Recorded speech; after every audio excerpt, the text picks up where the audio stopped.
राधे राधे दोस्तों, जय श्री कृष्ण। आइए सुनते हैं नाग पंचमी व्रत की कथा। आप सभी भक्तों को नाग पंचमी की ढेर सारी शुभकामनाएं। आप सभी के जीवन में भगवान शिव की कृपा से आप सभी को सभी प्रकार के सुख समृद्धि की प्राप्ति हो। नाग पंचमी का त्योहार जो कि बड़ा ही शुभदायक माना गया है। श्रावण के महीने में जो कि भगवान शिव जी का पूजन किया जाता है। श्रावण का महीना शिव जी को अति प्रिय है। श्रावण के महीने में आने वाले नाग पंचमी व्रत का बहुत महत्व बताया गया है। इस दिन नाग पंचमी की कहानी सुनी जाती है। तो चलिए शुरू करते हैं नाग पंचमी व्रत की कहानी। एक दिन घर की बड़ी बहू ने घर लिपने को पीली मिट्टी लाने के लिए सभी बहुओं को साथ चलने को कहा। सभी बहुएं साथ चलने लगी। किसी ने दलिया लिया, किसी ने खुरपी ली और जाकर मिट्टी खोदने लगी। तभी वहां एक सर्प निकला जिसे बड़ी बहू खुरपी से मारने लगी। यह देखकर छोटी बहू ने उसे रोकते हुए कहा, मत मारो इसे, यह बेचारा निरपराध है। यह सुनकर बड़ी बहू ने उसे नहीं मारा। तब सर्प एक ओर जा बैठा। तब छोटी बहू ने उससे कहा, हम अभी लौटकर आपके लिए दूध लेकर आते हैं, यहाँ से जाना मत। यह कहकर वह सबके साथ मिट्टी लेकर घर चली गई और वहाँ काम काज में फंसकर सर्प से जो वादा किया था उसे भूल गई। उसी दूसरे दिन वह बात याद आई तो सबको साथ लेकर दूध को लेकर वो वहां पहुंची और सर्प को उस स्थान पर बैठा देखकर बोली, सर्प भैया नमस्कार। सर्प ने कहा, तू भैया कह चुकी है इसीलिए तुझे छोड़ देता हूँ, नहीं तो झूठी बात कहने के कारण तुझे अभी डस लेता।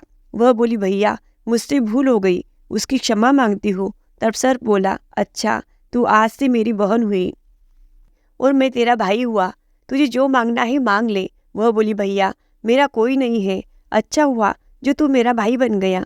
कुछ दिन व्यतीत होने पर वह सर्प मनुष्य का रूप लेकर उसके घर आया और बोला कि मेरी बहन को मेरे साथ भेज दो।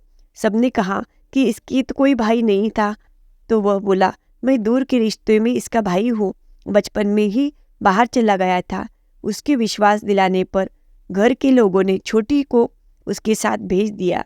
उसने मार्ग में बताया कि मैं वही सर्प हूँ, इसीलिए तू डरना नहीं और जहाँ चलने में कठिनाई हो वहाँ मेरी पूंछ पकड़ लेना। उसने कहे अनुसार ही किया और इस प्रकार वह उसके घर पहुँच गई। वहाँ के धन ऐश्वर्य को देखकर वह चकित हो गई। एक दिन सर्प की माता ने उससे कहा, मैं काम से बाहर जा रही हूँ, तू अपने भाई को ठंडा दूध पिला देना। उसे यह बात ध्यान न रही और उसने गर्म दूध पिला दिया। इस कारण उसका मुख जल गया। यह देखकर सर्प की माता बहुत क्रोधित हुई, परंतु सर्प के समझाने पर शांत हो गई। तब सर्प ने कहा, बहन को अब उसके घर भेज देना चाहिए।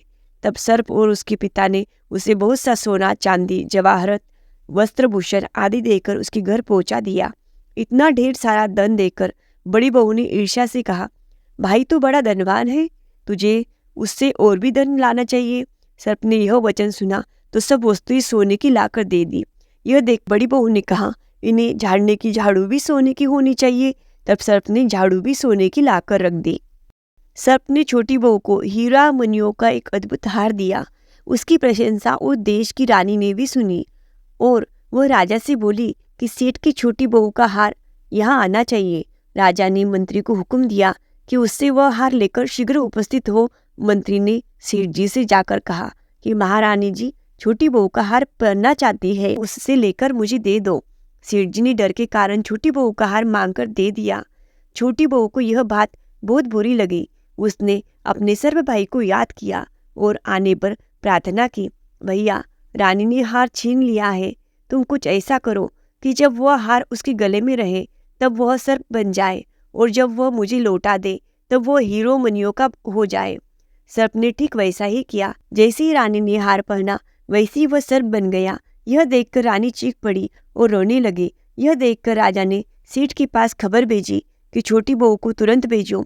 सेठ जी डर गए कि राजा न जाने क्या करेंगे। वे स्वयं छोटी बहू को साथ लेकर उपस्थित हुए। राजा ने छोटी बहू से पूछा, तूने क्या जादू किया है, मैं तुझे दंड दूंगा। छोटी बहू बोली, राजन दुष्टता क्षमा कीजिए, यह हार ही ऐसा है कि मेरे गले में हीरो और मणियों का रहता है, वो दूसरे के गले में सर्प बन जाता है। यह सुनकर राजा ने वह सर्प बना हार उसे देकर कहा, अभी पहन कर दिखाओ। छोटी बहू ने जैसे ही उसे पहना वैसे ही वह हीरो मणियों का हो गया। यह देखकर राजा को उसकी बात का विश्वास हो गया और उसने प्रसन्न होकर उसे मुद्राएं पुरस्कार में दी। छोटी वह मुद्राएं और हार लेकर अपने घर लौटी। उसके धन को देखकर बड़ी बहू को ईर्ष्या होने लगी। ईर्ष्या के कारण उसने उसके पति को कहा कि छोटी बहू के पास कहीं से धन आया है। यह सुनकर उसके पति ने अपनी पत्नी को बुलाकर कहा, ठीक ठीक बता कि यह धन तुझे कौन देता है। तब वह सर्प को याद करने लगी। तभी उसी समय सर्प ने प्रकट होकर कहा, यदि मेरी धर्म बहन के आचरण पर संदेह प्रकट करेगा तो मैं तुझे खा जाऊंगा। यह सुनकर छोटी बहू का पति बहुत प्रसन्न हुआ और उसने सर्प देवता का बड़ा सत्कार किया। उसी दिन से नागपंचमी का त्यौहार मनाया जाता है। वो स्त्रियां सर्प को भाई मनाकर उसकी पूजा करती है।